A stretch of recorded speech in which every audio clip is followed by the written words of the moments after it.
2021 was the year where Amazon's GMV surpassed all of Walmart's sales. 20% gain of where they expected to be to where they are. And these are massive numbers, right, to have that kind of differential. Walmart has 6,500 third-party sellers in China.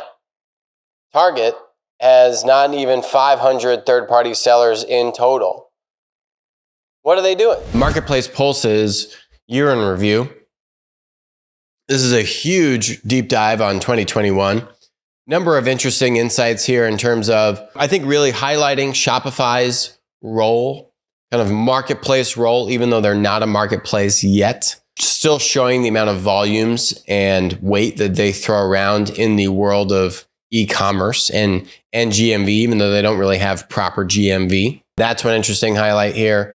Also talk about the role of Chinese sellers on Amazon, unfortunately, and that very dominant presence that is not being chipped away at. The broken supply chain, common theme, does not seem to be fixed. Target's inability to get their act together on Marketplace. Talked about that one for a while. Have not done anything on that. Really pathetic showing by Target. And let's look at some of the charts. Let's look at some of the visuals. Actual sales versus expected sales before the pandemic. This is US e-commerce sales.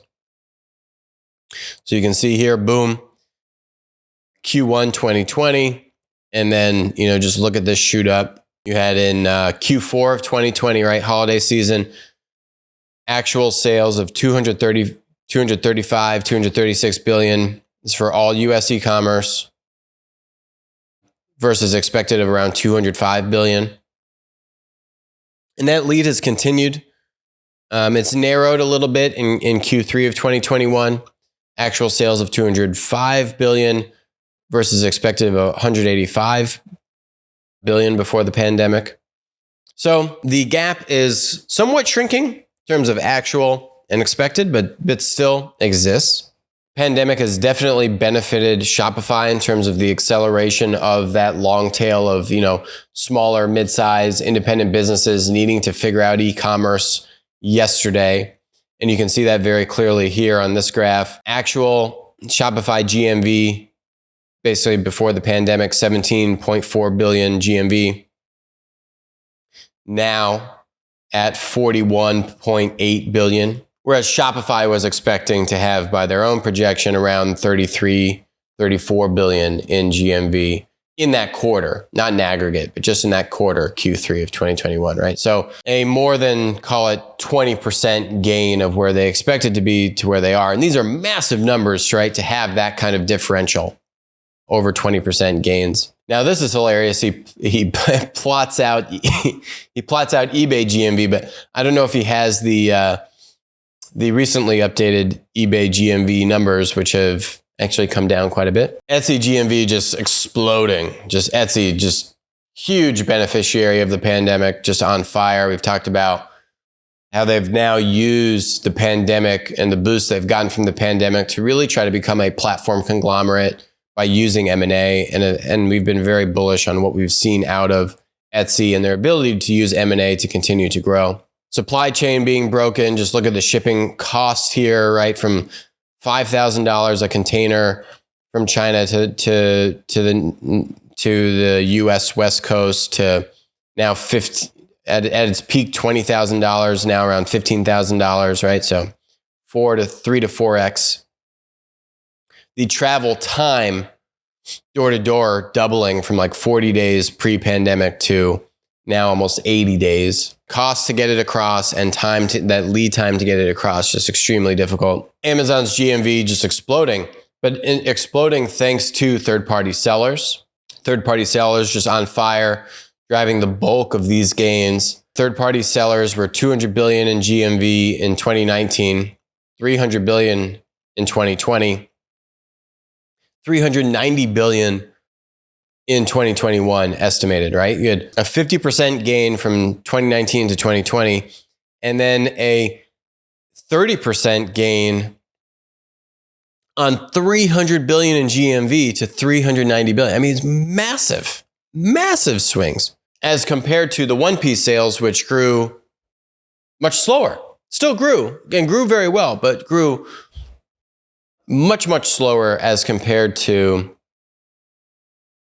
the growth from 3P sellers.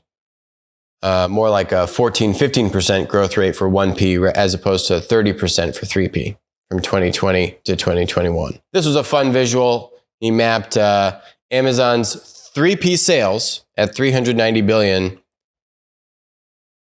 would be the 37th largest country by GDP in the world. Right after Denmark and right before Malaysia, basically.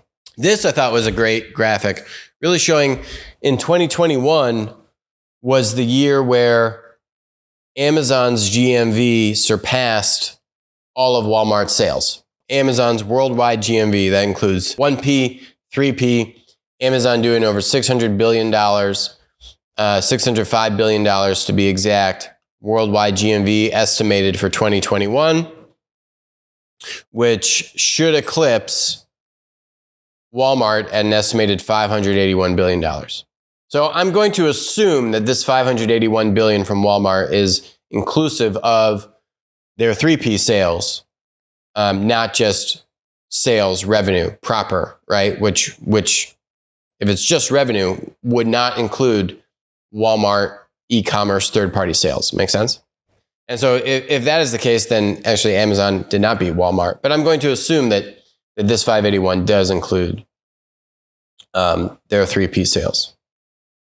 It's a big deal. And this was Target's numbers. I mean, look, he's counting Target number of sellers in their y-axis metric is 100, 200, 300, 400, 500 number of sellers, right? Walmart has 6,500 third-party sellers in China.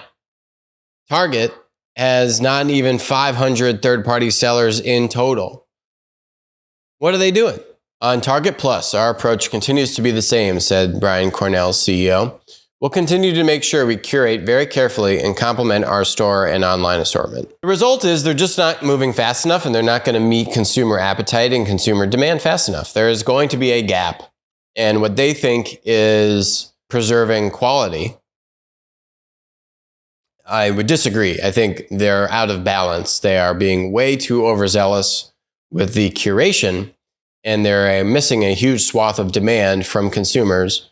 That there are certain areas, certain categories, you could take a much more nuanced approach. Certain categories do need that curation, right? We've talked about, for example, Chewy is not a marketplace. Chewy is all 1P.